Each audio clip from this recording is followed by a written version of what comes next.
this to the cloud for class. So welcome back for part 2 tonight for week 4, module 5 in Introduction to Instructional Technology, the Foundations, R511 here at Indiana University.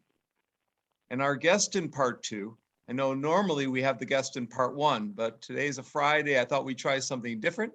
Our guest in part 2 is someone who knows a bit about Indiana University, just like B.F. Skinner, who I just presented on.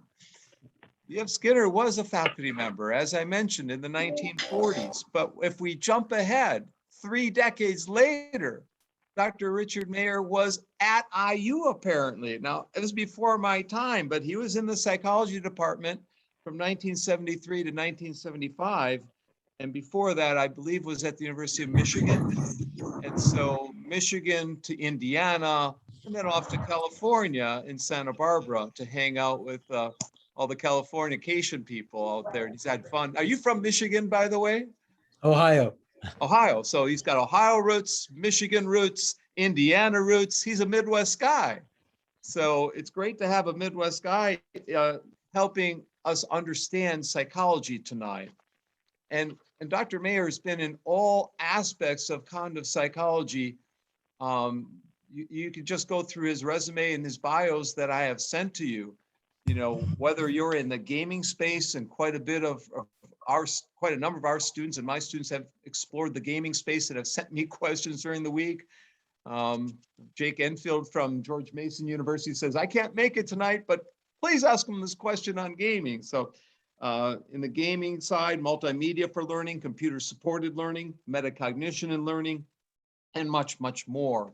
He was named the most productive person in educational psychology, and that was 20 odd years ago or 2 decades ago. And fast forward today, he has over 500 papers, 30 books, and is cited 4 times than Einstein. So we know we have someone whose work is well read, well referenced, well respected, well understood, and he's still trying to understand the impacts of the current wave of multimedia for learning. I'm sure he's kind of interested in how people learn from these Zoom sessions and the video archives that we're saving in Zoom for people to watch it again.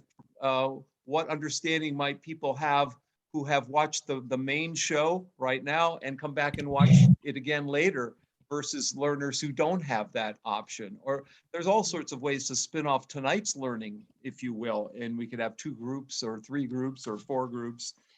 And we have a number of questions. I think we're up to 12 now. But I was going to make this a totally student driven, but I have to go start with a question that I have, and that is, and when I talk to Bruner, I've talked to other psychologists, they tell me that psychology was not their first choice, that they had a different field in mind initially. And we got a couple more people I need to admit in here. There we go. Welcome in tonight. Jong Won, welcome to have you tonight. A former student who studied communities of practice in Korea. So she's back with us from Auburn University. I'm trying to pick out a couple people in here who are alums of our program. Welcome, Jung Won. Mena Ju from Wayne State, my former TA for this class and my advisee, studying self-directed learning in open education and MOOCs with me. So we have a couple professors who have joined us. I think there might be a couple more. Oscar from Madison, Oscar Özdemer from Madison, UW-Madison. So welcome all 3 of you in tonight. So Rich, was psychology or educational psychology your first choice, second choice, third choice, or not a choice at all when you first were thinking about your undergraduate degree and then your graduate degrees? Oh, thank you, Kurt. Well, first, I just want to thank you for the introduction, and Kurt, I'm sure all your students know we all appreciate your contributions to our field, and I personally appreciate all your kindness and encouragement you've given to me. It means a lot. And yeah, and just to echo, Bloomington, I have a very big spot in my heart for Bloomington. It's where my career started. My first child was born in Bloomington Hospital. So we're getting a new hospital. They're tearing that one down soon. So Good, because I'm not sure it really looked that well back then. I lived on, I think, 14th Street, Terra Trace Apartments, and the psych building was on 10th, as I recall. But I have very, very fond memories of Bloomington. It's just such a beautiful campus and such a excellent university. So you're all fortunate to to be part of it. Let's see, to answer your question, yeah. No, I didn't start out in psychology. Just to go back to the very beginning, I'm kind of a product of public education from kindergarten through graduate school. I grew up in Cincinnati, in a fairly Cincinnati's a pretty segregated city then, in a Jewish enclave. My community, the only kids in my school were basically Jewish kids. So I went to elementary school in Cincinnati from kindergarten through 6th grade, then high school at Woodward High School from 7th to 12th grade, where I still didn't really expand. Most of my friends there were still from my community. Really wasn't until college that I started to develop diverse friendships and got to know people from all different backgrounds, mainly because I was very interested in student politics. I was heavily involved in student government, so I got to meet and get to know a lot of people from different backgrounds very well. So that was a great experience. And also I went to Miami University in Oxford, Ohio, just up the road from Cincinnati, which I think is the most rigorous public university in Ohio, but that's just my opinion.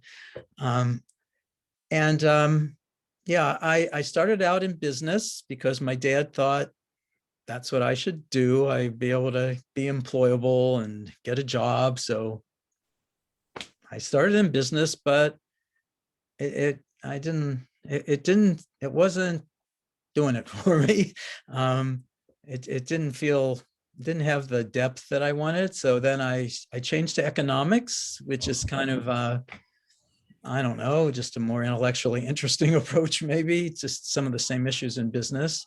And I liked economics, but they have a lot of theories about human behavior in economics, but they don't have evidence to back them up. They make a lot of assumptions about how people make decisions, but at that time, they weren't based on research. So that got me interested in, well, why do people do the things they do? So I think by the time I was a junior, I changed to psychology, and that's kind of got stuck there because you have to graduate. So that was kind of like the last thing I got involved in. And I loved the psych department. I felt I got a wonderful education there. I just had some wonderful professors. And from there, I went to, I kind of wanted to join the domestic Peace Corps in the United States. At the time, it was called Action or something. And I applied for that, but I also applied for grad school, and I got into University of Michigan, which was my top choice. So I had to do that. So I went there, just again, up I-75, up the road from my home to Ann Arbor. And that was a mind-blowing experience to be, well, both going to college was mind-blowing, just to be in an academic community of, made me think about what the purpose of a university is, to generate knowledge and to disseminate knowledge. Before going to college, I just kind of thought, everything we knew was already in books. It didn't occur to me that people actually develop new knowledge until I went to college. So that was mind blowing. And I knew from once I discovered that I wanted to be part of that. So that's why I wanted to go to grad school. I applied in, what then was called experimental psychology. Today we'd probably call it cognitive psychology. And I was just I felt so fortunate to get admitted. And I never really in grad school, I got a pretty traditional training in experimental psychology. I never actually have taken a course in ed psych. or a technology. I kind of learned it all myself. I mean, I did take a seminar from Bill McKeechee in what he called instructional psychology, but it really wasn't a content course. It was, I don't know what it was, but so I feel like I'm pretty self-taught in the area of ed psych and also in ed technology. I feel like I had to kind of learn it myself, which is probably okay. Um, uh, and yeah, then my first job was in Indiana. So now you're all caught up. Yeah, so the psych department has grown. The business school got a new, like, it's like a castle over the top of the old one. And because it's so new, the exec ed, they don't want to look at the ugly old psych buildings. They built on the new part of the psych building here, just to update you a little bit. But, you Good. know, when I was thinking about grad school as a board accountant, so I was a business person too, and I went to Waukesha Technical Institute and UW Waukesha, and I went to the library and I saw a book on learning. I said, people can study learning? Well, this is really cool. You know, you guys can say, you know, so that's what kind of, you know, similar thing there. But the way Rich and I first got connected, or one of the ways we first got connected, was a person named Gail Dow, who was interested in creativity and got her, maybe her master's with Rich or undergraduate, and he sent her over to Indiana. So any of you in my Saturday class on creativity and critical thinking, Gail Dow helped build the Bob Webb website. So there, if you explore the website, there's the connection between the two of us, sort of there. And you're in Ann Arbor. One of our guests here, Maina, is just moved to Ann Arbor. She's at Wayne State. We also have Hee-Jung Ahn from William Patterson University in New Jersey. We have Chris Devers from Johns Hopkins with us. We have Yayoi Anzi from Japan in Tokyo, my good friend. So several other professors have joined us in here tonight. I'm really glad to see you. There's a couple more. If I didn't mention you, Sanjaya Mishra from the Commonwealth of Learning from COL.org, which does open educational resources and training and MOOCs for teachers in the former British colonies around the world, doing great things. And Hen Tung Tao from University of Florida, I think.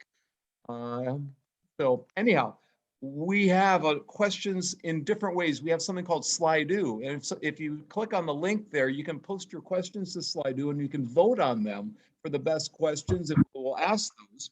In the meantime, Shauna Sanders, John Robertson, Melissa Kirsten Eberts, Rebecca, Susanna Sinclair, Zhao Sun, Melissa Lewis, you've all sent questions. Kevin, Maina, Chris, would any of you like to ask one of your questions? You can just unmute and go ahead and jump in, and we'll just have this be I'll jump in from time to time.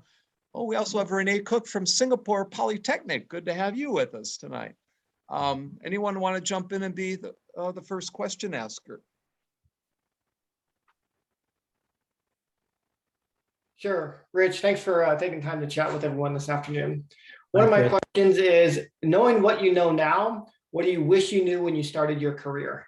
I mean, that's a really, really good question. You know, I just very recently had to write I shouldn't say had to, was asked to write an article for this publication. What's it called? Acquired Wisdom. It's a website you can go to. It's hosted at Arizona State, where the whole point of it is to say, oh, now that you're so old, I mean, what have you learned? Sometimes I'm offended when I'm asked to do these, but I guess I'll just take it as a compliment. So I tried to address that in this article, kind of what do I wish I knew? I mean, I had no idea what academic life was. That's for sure. I think maybe if I would have known, I might not have, I would have been more careful. Probably sometimes it's better not to know, I guess. But I think one of the things I wasn't aware of was how much this academic life is a social collaborative activity. I kind of thought, oh yeah, I'll just do my research and publish it. And that's kind of what I'm supposed to do. But that isn't really the way it works. You build a network of other people to interact with, to give you new ideas. And you also work with lots of other people. Almost everything I've ever done has been collaborative, of course, with my students, but also just beyond my students, just folks all over the country and all over the world. So that's one thing I didn't understand, just what a social enterprise science is. And there are plenty of other things, but that gives you kind of a beginning to it. Thank And you. Chris got a little awakening. He moved from UC or San Diego, University of San Diego to Indiana Wesleyan here in the Midwest. And it's a little bit different living in California and living in the middle of Indiana. So, but he's now with Johns Hopkins, right, Chris? Yeah, yep, absolutely. So Yeah, there are 4 articles of yours for this week. 5 ways to increase the effectiveness of instructional video that I sent all my students. There should be a 3 strikes rule against peer discovery learning, which I think we need to talk a bit about because that's a really important article. And you just end with some excellent advice in there. The 9 ways to reduce cognitive load in multimedia. But one article was sent to me, the benefits of interactive graphic organizers in online learning, evidence of generative learning theory. My friend Lin at the University of North Texas sends her regards. She couldn't make it, but she says that this is one of your current articles. And then she sent me the second one that was in ETR, EdTech Research and Development, where she's the editor. So you talk a lot about the interactive graphic organizers as, and how it impacts. In this article is on online learning. Is there a difference, or are there strands of research that people are exploring with graphic organizers in online or blended environments that you weren't exploring necessarily in traditional face-to-face ones? yeah, I think that it's a whole new research world to see if some of these ideas we developed with more static materials also apply to the world of online learning, more interactive learning, and even now immersive learning environments. My gut feeling is, humans are humans. We have the same information processing system, regardless of the media that we're dealing with. So I think the principles probably apply, but they may have to be tweaked a little bit. So there's certainly a lot of research to be done in seeing, what instructional design should look like in, online interactive environments, and also, like I said, immersive environments. I think I think the same ideas are going to apply, but there's sure a lot of room for research there. Yeah, you've had dozens and dozens in traditional environments, so there's a lot of research still waiting to be done, in effect. So read Rich's early work, and it might lead you to interesting questions that you can explore in these virtual environments. Does someone have a follow-up question? A second question from someone in the audience here?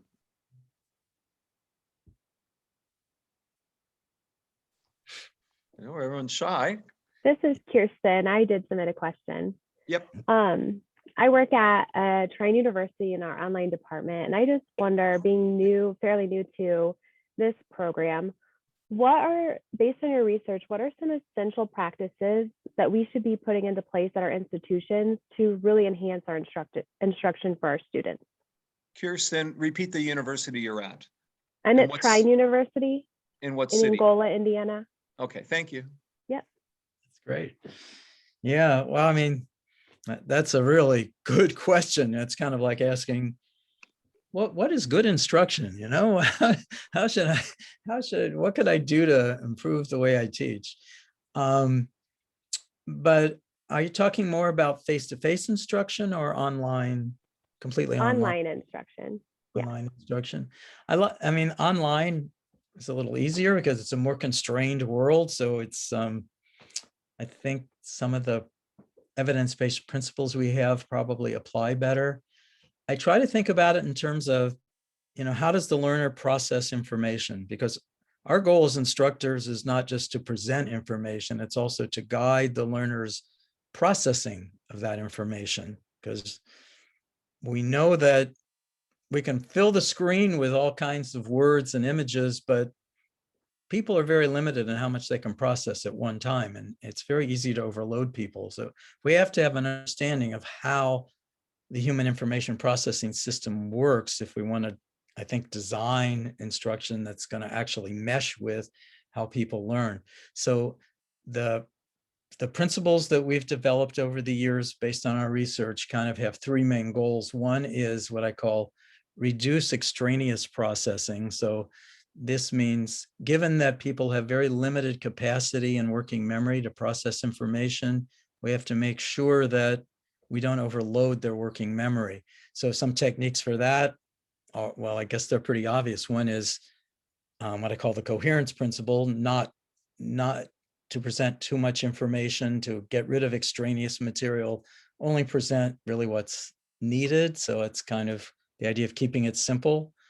So that's kind of the most typical version of that. I mean, another one I really like is what I call the spatial contiguity, which is if you have words and graphics, instead of having the graphics, let's say at the bottom of the screen and the graphics at the top, it makes more sense to put the words next to the part of the graphic they're referring to, kind of break them up and put it next to the part of the graphic it's referring to. That way people don't have to scan back and forth between, let's say, the caption and the graphics. Does that make sense? So those are a couple for how you would maybe reduce extraneous processing, kind of just wasted processing. Because if people are, sorry, my dog needs to go out.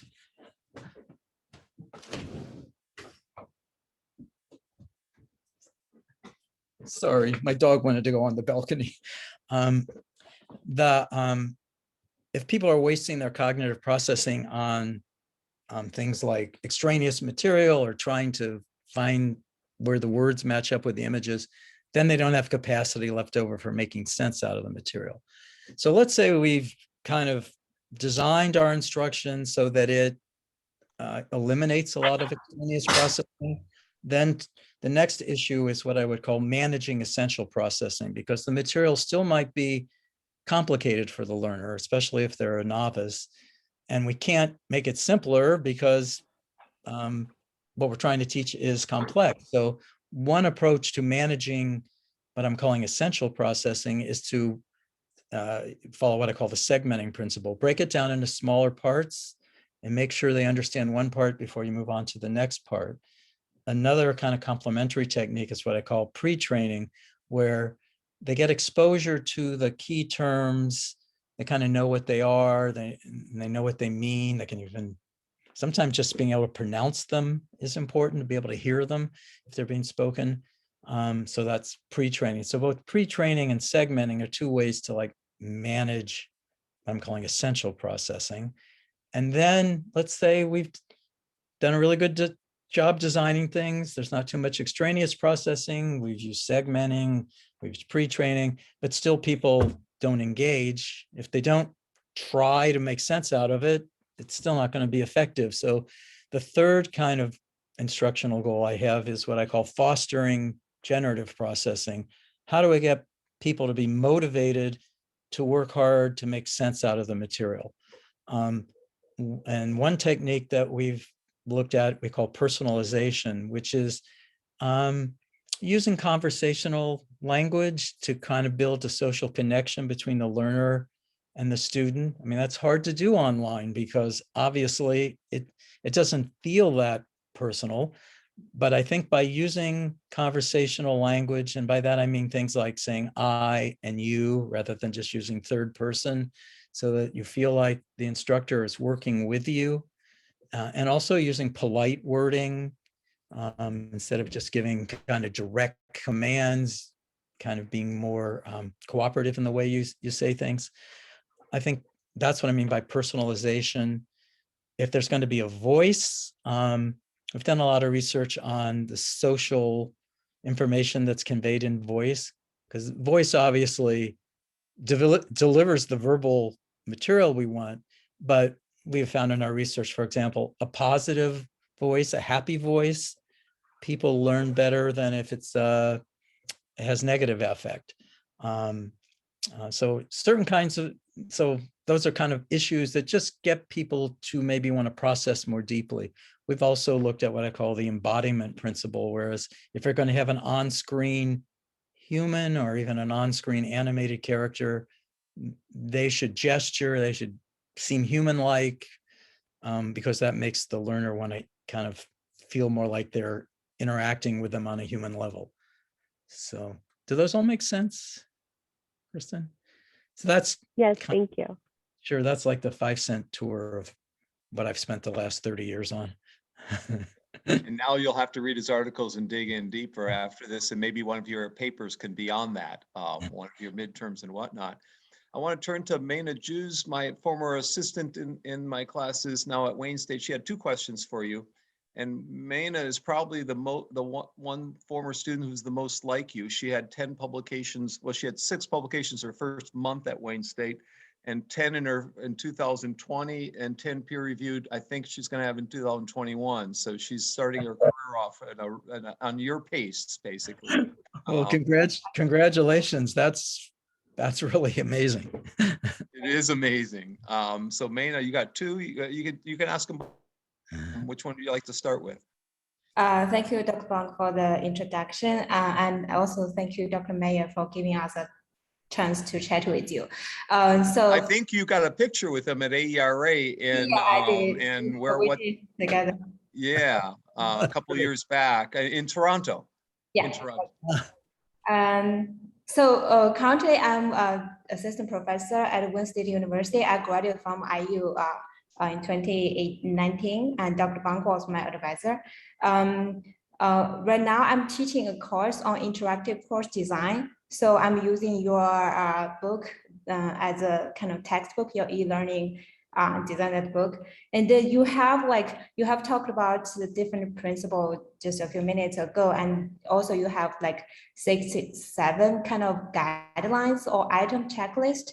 Are there any, like if you choose like a top 5, you think like instructional designer or students should learn through your book, what are the 5 top like kind of principles or checklists that you want them to keep in mind?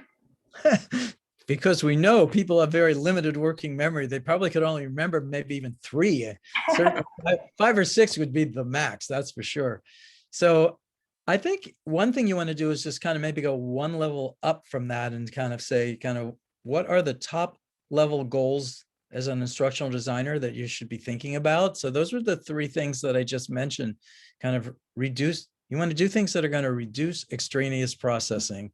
Anything you can do to minimize wasted processing by the learner. So the number 1 principle I would put there would be, coherence. Cut out any extraneous words or images that you don't need to have.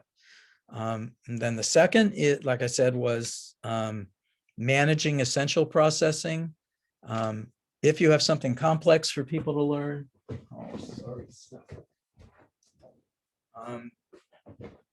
if you have something complex for people to learn, you want to help them manage that. The primary technique I would suggest is segmenting, breaking it down into smaller parts. And then the third one is fostering generative processing. So things like interactivity is one way to do that. Personalization, which I talked about, is another way to do it. We think maybe immersive environments might be a way to do that. That's more questionable. That's to be determined, I think.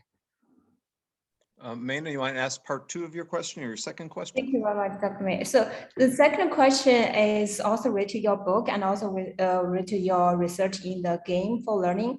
You are an expert in this area. I'm wondering if some researchers or students who are interested in this area regarding like game design and development, are there any journal names or websites you recommend them to kind of explore or to read what's happening in this field?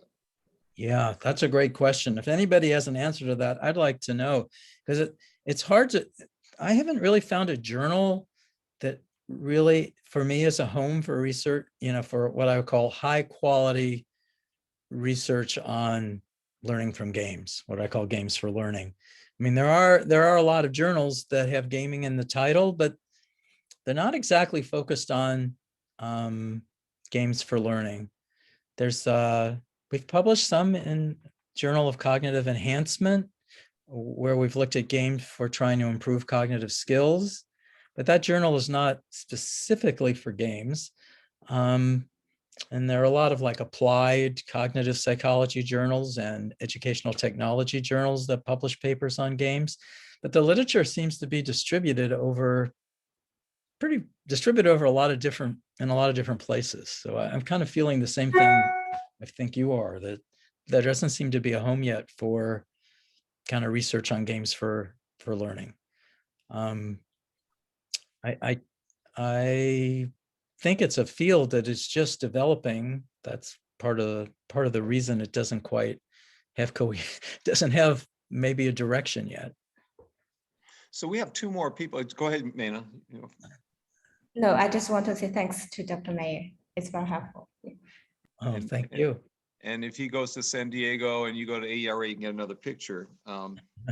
Maybe we can talk too. We can meet in person. So we have two more people who asked questions about gaming. Shauna Saunders, are you with us here? And if not, I could ask the question for her. We also have Shao Zhao Sun. Is Shao Zhao with us? I didn't see her. I didn't see either one. I'll ask Shauna's question. She asked, what advances do you find most promising in the field of computer games for learning? That's a pretty general question, but maybe you have something specific to lend. Mm-hmm. I think there's like two areas I'm really interested in. And one is using games to help improve cognitive skills, because there are a lot of brain training games out there. A lot of, I don't know, probably some of you have used these. Like, how many of you have used like Lumosity? Anybody? Few. So I'm really curious about. We got a thumbs up from Molly. She says she's using it. Okay. Because I'd really like to know, can we use games to improve people's cognitive skills, to essentially make people smarter? Is there a way to do that? And there's some promising research on that playing action video games might improve people's perceptual attention skills. And there has not been a lot of encouraging evidence about off-the-shelf brain training games, like including Lumosity. So, we've tried to design our own games based on cognitive principles of skill development. I've had a little more success with those, trying to teach middle school students executive function skills. So I'm encouraged about that approach to gaming, using it to maybe teach people, help students learn to control their attention better, or to just learn better, and it might be able to expand it to learning strategies in general beyond basic executive function skills. And then the other area is using games for teaching academic content. I think that has a place. We haven't quite found it yet, but I do think there are probably some things that could be learned well in games and simulations, at least maybe as an adjunct to what goes on in a classroom. So those are kind of the two areas I personally would like to pursue more, and I think they have a lot of potential. So Kevin was the first one here. So I think, and he's just sent me a text that he'd love to ask you a question. I figured he showed up an hour and a half early to get to talk to you. So Kevin, you want to jump in here? Certainly. Thank you for being with us. It's an honor.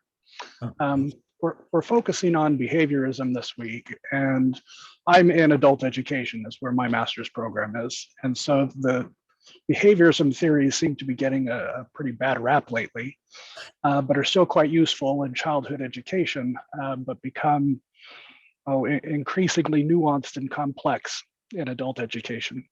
So given your forte, what parts of behaviorism do you still see as being common, if not valued, in adult education or in training in the workplace, especially in distance learning and training, as is common due to today's circumstances? Mm-hmm. Yeah, I'm curious what you think about that, because I think you've thought more about it than I have. My training is mostly in cognitive psychology. So I'm kind of looking at it more through the lens of cognitive science than through behaviorism. I mean, we all, if you view behavior, I mean, one way to view this is looking at the role of feedback. We know that feedback is probably the number one most powerful instructional tool we have. So giving people feedback on their performance and how you do that and when you do that, I probably grew out of behaviorism. And so I think that is kind of one area that I think cognitive psychology and behaviorism kind of maybe make contact, because I don't really think you can have learning. I don't really think you have learning without feedback. You have to get some feedback on your performance, how you did. Let's see. I'm sure there are some content areas that probably are more amenable to a behaviorist approach. But I personally don't like to think about things in terms of these grand schools of learning theory. I'm not sure that really bought us much in the history of the psychology of learning to kind of label things as, behaviorist or cognitive, and then all the little subflavors. To me, I rather look at the specific instructional methods to see which ones work and where do they work and why do they work and for whom do they work. I think that's to me, a more fruitful way to go at it. But I don't know if I've answered your question, so maybe you can kind of tell me what you're thinking about it. No, I certainly agree with you. It's difficult when you look at these grand schemes and trying to determine where each piece fits within all of these different areas that we have to utilize them in. So I completely agree with you. I think a healthy mix of everything and whatever works for the learner obviously is the best way to go. But I'm just fascinating with the distance learning part right now, how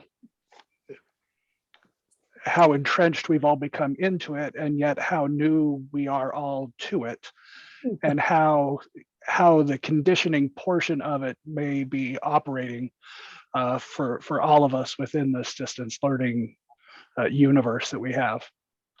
Yeah, that's very true. I just was talking about just along those same lines about kind of maybe a conditioning part of this. Somebody was telling me about a study they did just about the angle when you're on Zoom, the angle that your camera's at. Because a lot of us, the angle is such that you see a lot of people's ceilings. That's see if the camera's kind of under them. That apparently is the worst approach. Students don't like the person as much. They don't try as hard.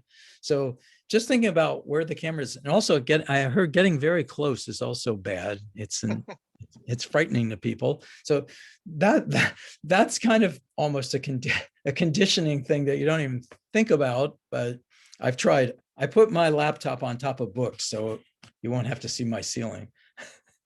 Same here, Rich. And this brings me another question follow-up there, and we're going to go to Susanna next after this. She wants to jump in here, and if you want to ask a question, put in the chat window. Let me know you're ready to ask a question. But I had Bruner's book sitting on my shelf the other day, Toward a Theory of Instruction. And after reading the 3 Strikes article, and especially the end of this article again, and all the research on logo at the time with my professor Rich Lair at Wisconsin and other people that you cite, Joan Littlefield and so forth at Wisconsin in that paper, they were all looking at guided discovery learning, and not you need a scaffold, you need an instructor or instructional supports of some kind. Yes. As you were answering Kevin's question, you kind of said, there's these differentiations, or these different fractions aren't necessarily needed.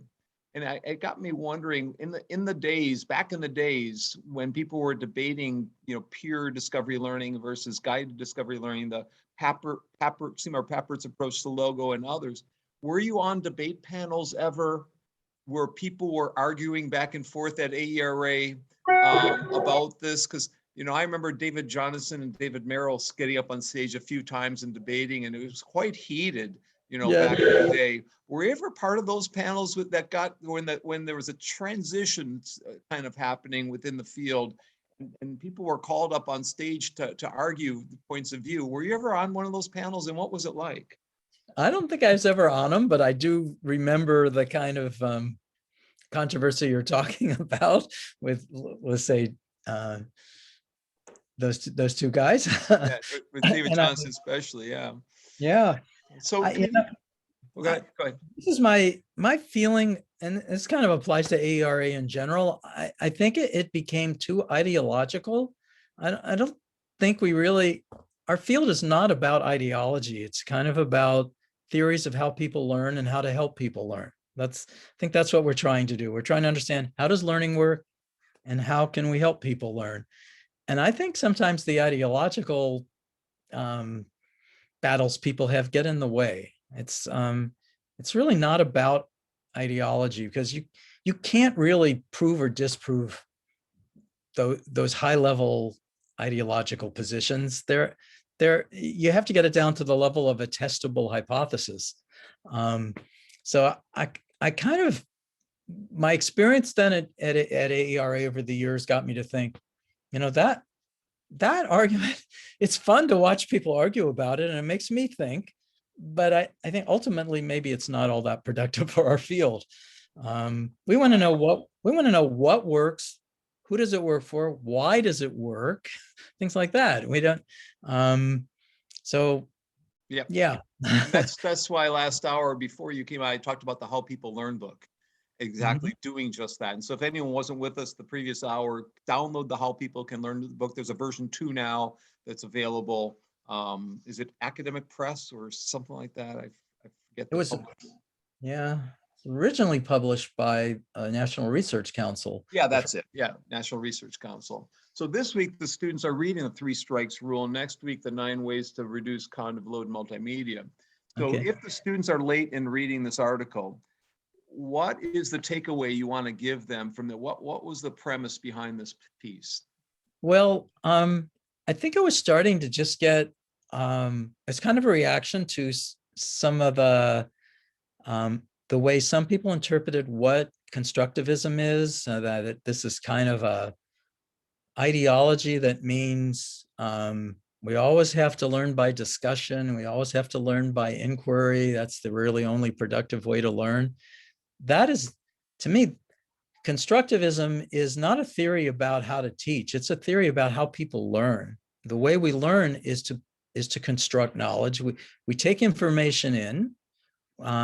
There's too much really for us to process. So we have to first select part of it that we're really going to focus on to put into our working memory. Then once it's in working memory, we have to kind of reorganize it, and we have to connect it with our relevant prior knowledge. So those processes of selecting, organizing, and integrating with prior knowledge, that's, to me, is what cognitive construction is. It's a theory of learning. Learning is a constructive process. To me, that's the exciting idea. But I think a lot of folks misinterpreted maybe what constructivism is as a theory of instruction, which would say you always have to be active. You have to, if you're not talking, if you're not doing, you're not really learning. That just seemed not logical. But also, when you look at the research evidence, that's not what the research evidence says. What makes something meaningful learning is that you're engaging in appropriate cognitive processing during learning. You can be physically active and not cognitively active. We've all had hands-on learning experiences that were completely meaningless. And you also, you can be in a lecture hall, and if you're really listening and thinking about what they're talking about, that can still be a constructive learning experience if you're willing to put in the work. So that's kind of what that article is about. It's kind of pointing out that pure discovery approaches, where the idea is the only way to learn is through activity. The evidence just doesn't support that. People learn a lot better from guided activity than from unguided activity. So in that paper, I just took 3 different examples of research literatures that look at this idea and kind of compared pure discovery, guided discovery, and what people might call direct instruction. And guided discovery generally comes out to be the most effective in each of those literatures. So that was my point there. It's not very controversial, really. I think that is kind of the consensus position in our field. You need some at least for beginners, they need some scaffolding, they need some support. You can't just kind of expect students to invent all the knowledge that they're going to learn. Yeah. And that relates to main of my research on self-directed learning. We need some instructional scaffolds for people to be self-directed learners. And you need to set that up. We have a number of questions. So Xiaozhao Sun has now formed their question and she'd like to jump in. So Xiaozhao? Hi. Hi. Yeah. Yeah. My ask question. I want to know when designing a game, how to avoid the learners from indulging in the game and ignoring the knowledge in the game. Yeah. A little trouble with the sound. Can you just repeat the last part of that? Okay. Sorry. I want to know when designing a game, how to avoid the learners from indulging in the game. Yeah, how to avoid learners indulging in the game. Yeah, yes, That's what she's saying. yeah.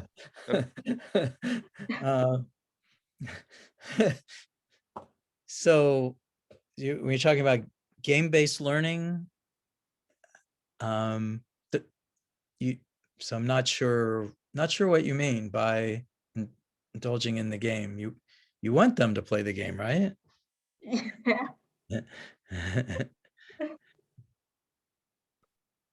So You mean maybe not focusing on the academic content and more just focusing on the perceptual or motor part of a game and not the learning part of it? I'm not sure what you mean. Yes, distracted by the game elements. Yes, yes. I see what Yeah. you mean. Yeah, I think that's a really important issue. So that's kind of getting at extraneous processing. Most of the games that I'm familiar with that we've tried to study have a lot of extraneous elements to them that aren't really aligned with the instructional goal of the game. And that can be distracting. And I think also some of the games that have very rich perceptual experiences for people can be distracting. I mean, we've looked at like 3D interactive games and virtual reality that are training cognitive skills.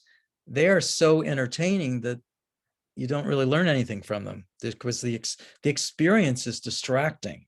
So I think you're right. There is an element of distraction in games that might take your attention away from the actual point of the game. So one thing we have found is that we need to get people to reflect on what they're learning. One thing we've done is to kind of stop the game at various points and ask people to, summarize what you've learned so far, or put in your own words what you've learned. This is kind of from games in virtual reality, because virtual reality can be really overwhelmingly distracting. So I think we might need to build in features into games that help people reflect more on what they're learning. Purists would say that's making the game, it's taking away the fun of the game, but I think there's always a balance between the educational features of the game and the let's say the game features themselves. I think they need to be balanced. So I'm kind of in favor of inserting a little bit more educational features into it to get students to reflect and think about what they're learning. But I think that's a really good point. We've looked at people's emotional response while they're playing games, just measuring their heart rate and their heart rate variability. And also we've used kind of portable EEG. And we have found that, yeah, people in terms of the cognitive processing based on the EEG, they're more distracted. And also in terms of emotional response, there's more arousal, but that does not translate into better learning. They like it more, they're more aroused, but then they don't necessarily learn better. So we need to figure out how to keep the motivational feature of games intact, but also get educational features into it so people really learn something. I think there's a balance there. Is that kind of what you're getting at? Yes, thank you. Yeah. I'm going to stop it with that because we have 4 more questions. We're running out low on time. That's a great answer to that question that was kind of fuzzy, but you clarified. Now it's really important that you did. Melissa, I think you had a question, Melissa Lewis. Did you want to jump in at this point? Sure. I feel like we're jumping back a bit to what we were talking about a few minutes ago, a little bit along the lines of what you were talking about, interpreting definitions in the field. And you've spoken a bit about this, but maybe has something specific to my setting. I'm actually a grade 2 teacher at an international baccalaureate PYP school internationally. So we're very focused on inquiry learning and all. So I read your article, of course, about 3 strikes for discovery learning. And I read a similar article by Kirshner, Sweller, and Clark that spoke out about the failures of minimal guidance instruction. But in their article, they included inquiry-based and project-based learning in their criticism of minimally guided. Do you think that IBL and PBL are minimally guided? And how can we draw the line to ensure that we're giving the students the right balance between the guidance and the discovery? Yeah, that's a really good question. I kind of felt, yeah, that Kirshner paper, maybe they got themselves into a little bit of a rant, I think, in that paper, maybe, which is okay. Yeah, you have to kind of contextualize it in the period we were in. Our field was becoming very ideological, and so I think they were just trying to, put some banners up for their side.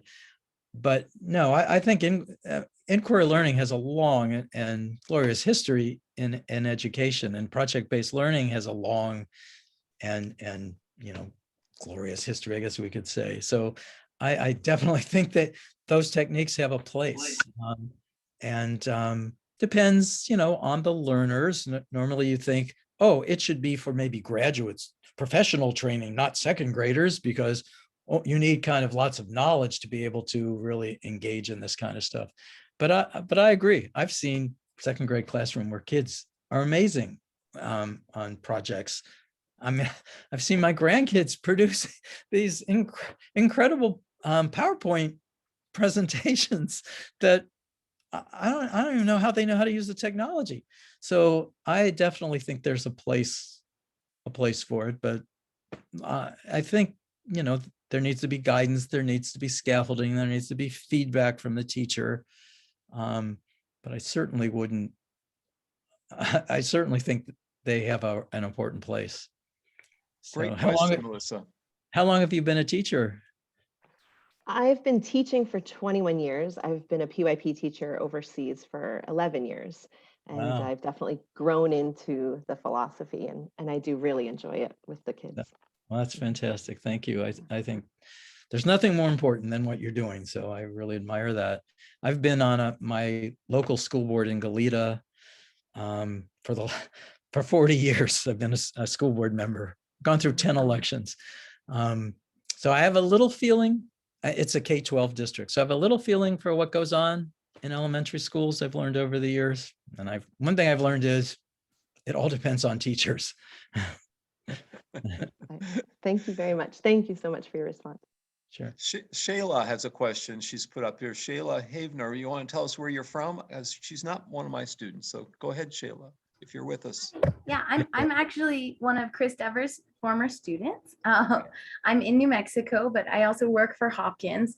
And when you were talking about feedback, what kind of popped into my mind is I work for an online school. And so all of the really major teacher-student interaction is asynchronous feedback. So like leaving comments on their papers or grading their work. And I was thinking about and kind of like reviewing what I see my instructors doing. I feel like there's got to be a right and a wrong way to do that to lower cognitive load. Because I look at some of these and there's so many comments everywhere. And I think, as a student, where do I even begin? And so I was wondering if you had any comments on that and kind of thinking about your principles of multimedia learning in terms of that sort of static format of leaving feedback in an asynchronous way. Yeah, I think that's a really good question.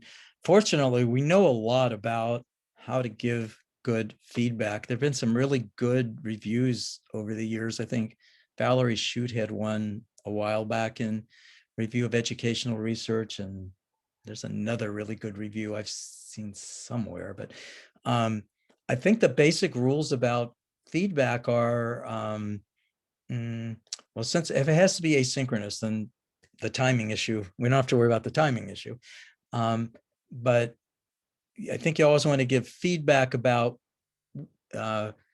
not comparing you to other people, but comparing you to where you need to be. So like this is good, but to get it better, this is what you need to do. So just, you always want to compare somebody's personal progress along the way, not them to other people. Also, just saying right, wrong is not as effective as giving kind of high quality feedback about what it is exactly you should do to make it better. So maybe that's where having too many extraneous comments probably is a bad thing. But just like writing good, that's probably not helpful. I think people actually need high quality information so that they can change. We're trying to change what they're doing, so they need to kind of see how to change it. But I do think we know a lot about how to provide feedback. I think John Hattie talks about this a lot in his book, Visible Learning. I don't know if you've come across that. He's a big fan of feedback. That's a book that looks at all the different instructional methods. And he makes the case that, yeah, feedback is a really important instructional method. It's important to make it visible both to the student and the teacher is the idea, because teachers also need to know how their kids are doing, how their students are doing, so they can adjust their instruction. And you as a learner have to know so you can adjust your learning strategy. Rich, can you spell the name Hattie? How do you? Hattie, John Hattie. Right. Okay, I've seen that. We're running a little low on time, and I know I want to be respectful of your time, but we have a couple of international people here, and I want to make sure they have a chance to say hello. Okay. So Yayoi Anzi from Tokyo and Renee Cook from Singapore. Would both of you like to unmute and say hi? And either one want to? It's kind of really early in the morning. I mean, they woke up real early to see you. In Japan, it's got to be like 6 o'clock in the morning. So Yayoi, you want to say hi and ask a question?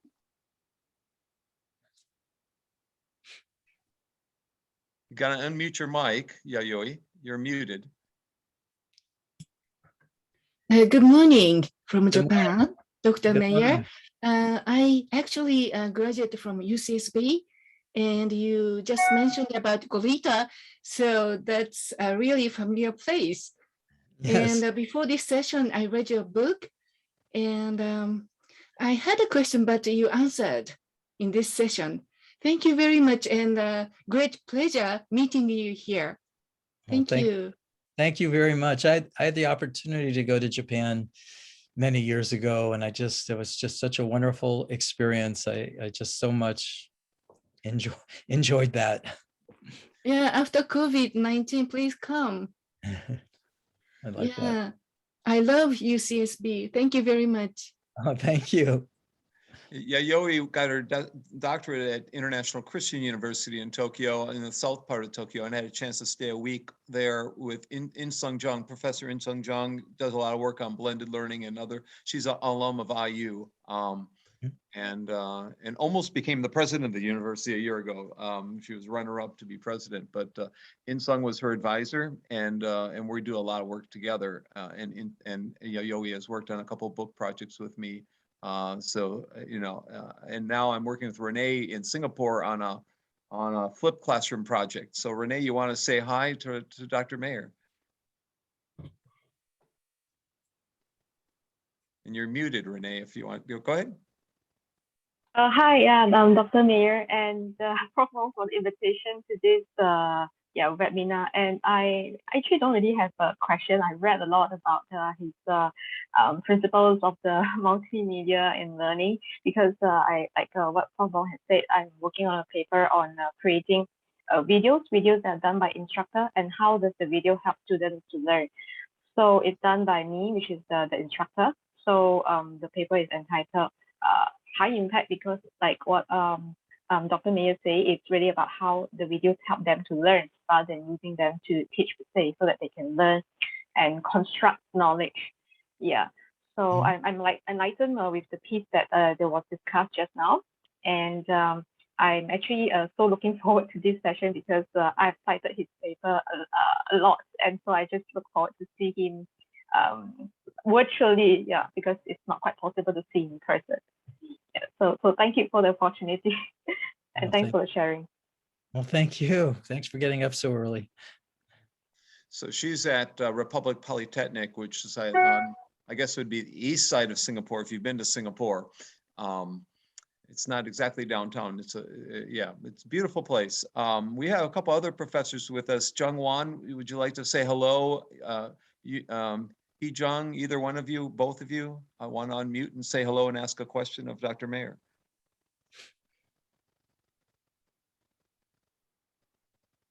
Jung Wan, you're silent, you're muted.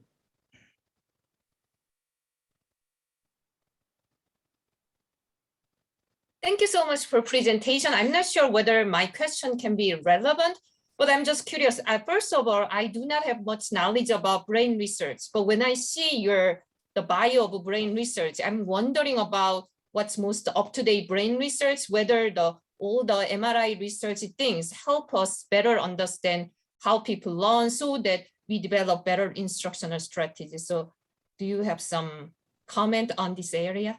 Yeah, I do. I have a lot of thoughts about, I guess what you could call educational neuroscience. It's really a kind of disappointing field right now, I think. It hasn't developed the way we would have hoped. This is, a dream I think we've had in our field. Actually, if you look at E.L. Thorndike's original textbook of educational psychology, he has like a 3-volume set of, on educational psychology. His whole first volume is on educational neuroscience. It talks all about neurons, how neurons fire, based on what we knew around 1920. So it's been something we've thought is relevant to learning, but I don't think it's had much impact on our field yet. Most of my colleagues in my department, my department is called Psychological and Brain Sciences. A lot of my colleagues do cognitive neuroscience, and we have a hard time kind of seeing how it's going to get down to helping education. So I think we've got a ways to go in the world of educational neuroscience. Like I've said, I've tried to use some measures, like just basic. It's for me one way to measure cognitive load. That's what I'd like to really use EEG for, or even we've done a few fMRI studies trying to look at learning strategies, whether we can see is there a pattern that corresponds to learning strategies. But I don't really think it's impacted our field very much yet. And if you look at the articles that are published, most articles don't use neuroscience techniques yet. I think that's probably going to change, and I'm sure there are something worthwhile is going to come out of it, but it just I don't think it has yet. So I don't think. So is it because the technology is not developed yet, or is the brain is too complicated? figuring out is I almost impossible? I think we just aren't asking the right research questions because, as educators, in a way, we know that learning happens in the brain. And when you learn it, it's going to change your brain. But that doesn't really tell us anything. Yeah, we know your brain's changed now. That doesn't really tell us how to teach better necessarily. So we need to get down to the right level of conceptualizing. So my colleagues who do brain research, they conceptualize at the area of all the different brain areas. But to me, I don't really care where in the brain things happen. I probably shouldn't say that. It doesn't really matter to me to develop educational theories. I want to see but I do think eventually it's going to help. But right now, I think it's just a problem of theory, conceptualization. We have good techniques and we know a lot about how the brain works.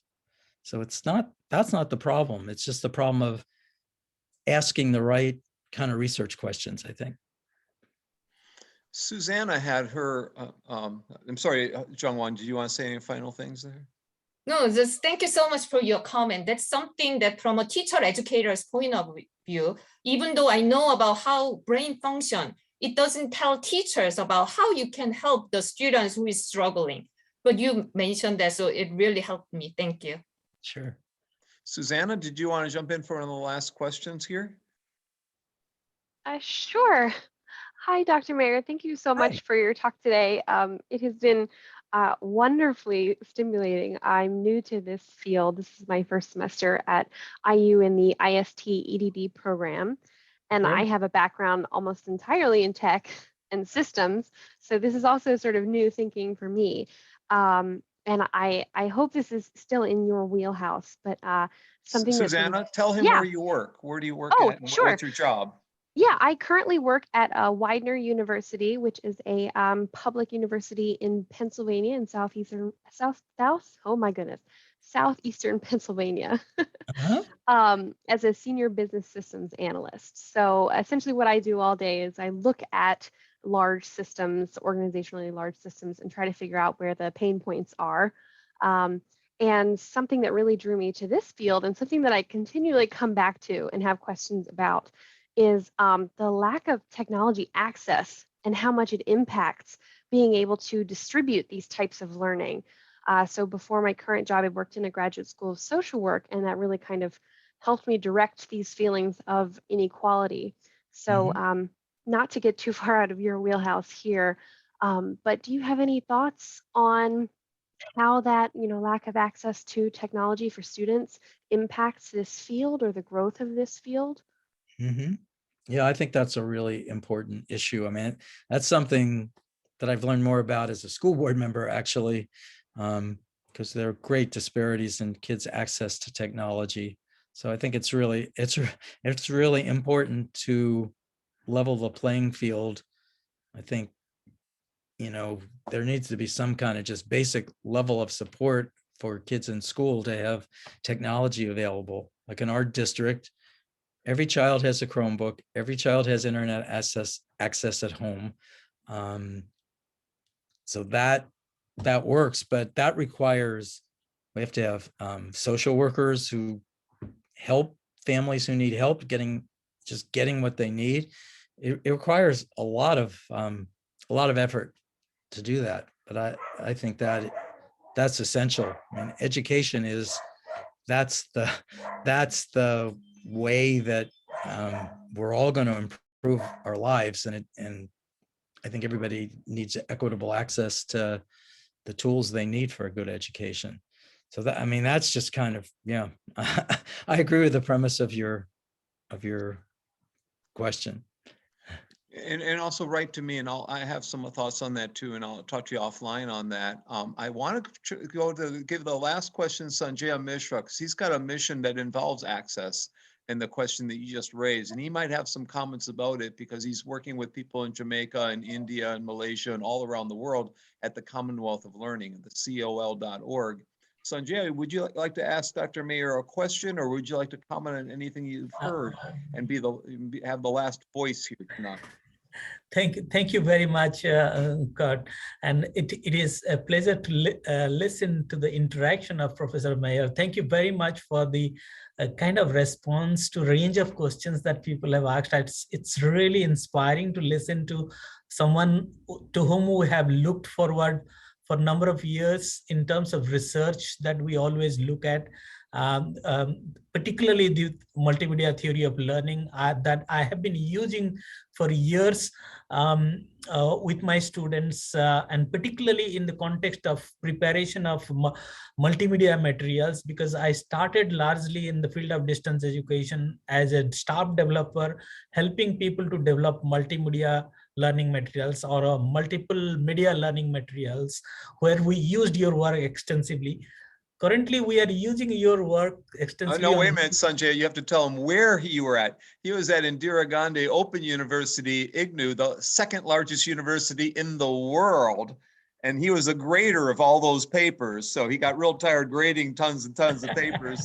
So, yeah. Thank you very much, Kurt, for that context. So your work was actually being used by many people in terms of developing good content, which are instructional, which are coherent in terms of helping people to learn, particularly looking at personalization theory. And one of the things that I want to emphasize, your research in the context of digital education, the way you brought the aspect of personalization was already being talked by people in the distance education field in personalizing conversational style of learning and didactic instruction. So it immediately gelled with people in the digital world when we started working with it. So that's something which has significant contribution from your end. And currently we are using your work in terms of micro learning, because most of the thing that we were doing for longer distance courses and heavier courses, now most people are interested in learning short courses. Quickly, how can they learn something? And within that, I think in the digital world, the time span has reduced for most people for attention, and the principles still remain true. And in fact, only in the early this year, I had written a blog piece on re-emergence of video. And in that context, again, I used your work to remind people about the principles of multimedia learning while you are developing even small videos. Whether you are using videos for TikTok purposes also, you can actually apply your work. So thank you very much. I don't have any question. I'm a student which always looks forward to your research work to apply some of those nice nuggets. And sometimes your work, which also comes as summarization things, which are very useful. So thank you very much for whatever you have been doing and continuing to guide us. Thank you for those kind words. Sanjaya is wonderful. And if you can get free books from Sanjaya, from the Commonwealth of Learning. He has a couple I got on my shelf on open educational resources, policies, costs, and transformation, and providing use and contributions of open educational resources. So go to col.org. And it's what link is that on col.org? It's called Oasis. Oasis. I was going to say ocean. It's the Oasis. And if you've read any of my books, you would have read a chapter from Sanjaya in my MOOCs and Open Education Around the World and MOOCs and Open Education in the Global South books, as well as Yayoi right there and Sanjaya are both in my special passage through e-learning in Asia. So the two of them are my co-authors. It's good to see my contributors sitting in here joining us and being able to ask questions. So it's lovely to see the large crowd that we had tonight, and to have many of you rejoin who've been previous students of mine, like Jungwon and Mena and others, come back here, and Oscar. So thank you all for rejoining. Thanks for Renee for handling the questions tonight, and Dilnoza, my TAs in this class, who didn't get to ask a question. Dilnoza, you want to say a final word? I'll say the final word, but do you have any 3 or 4 word comments for tonight, or a sentence or two, Dilnoza? Thank you so much. Thank you so much, Dr. Mayer. Sorry, I have I think my microphone connection is not good. Oh, it's very good. Is You're it very okay? good. Okay. Yeah. It sounded like with echo to me.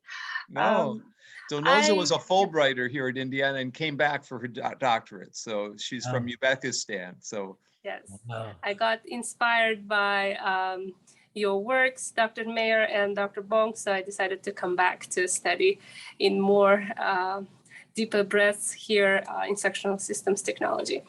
I don't have any specific question. I really enjoyed to learn so much. I was taking notes.